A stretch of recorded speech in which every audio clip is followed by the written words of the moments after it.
দুয়ারে ছাড়। প্রথম তিনটে চারটে লাইন রবীন্দ্রনাথ থেকে চোথা করেছি আর কি, বা প্যারোডি বলতে পারো। মানে সুকুমার রায়ের প্যারোডি নয়, না, প্রথম চারটে রবীন্দ্রনাথ।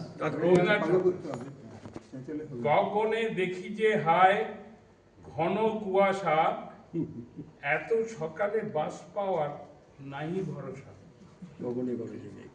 বাস স্ট্যান্ডে দাঁড়িয়ে আছি আমি একলা, চারপাশে বকা ছেলে করে জটলা। রাশি রাশি অটোওয়ালা ডাকে আমারে, কোথা যাবে বুড়ো দাদু বলো না মোড়ে।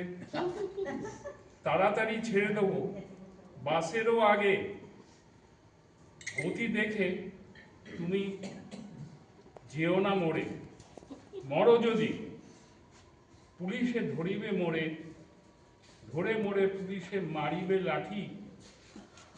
বেধড়ক মারে মাথা চাইবে ফাঁকি।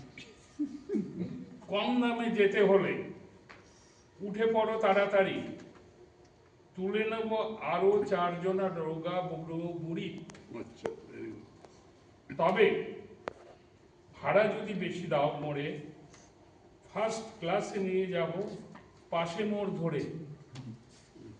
শোনো দাদু গোপনে ব্যাক সিটে আছে ছাড় পোকা, তাই ব্যাক সিটের যাত্রীরা বড়ই বোকা। তবে ব্যাক সিটের যাত্রী যে ভোগে উচ্চ রক্তচাপে, না পারিবে বাড়িতে তাদের জমের কোনো বাপে।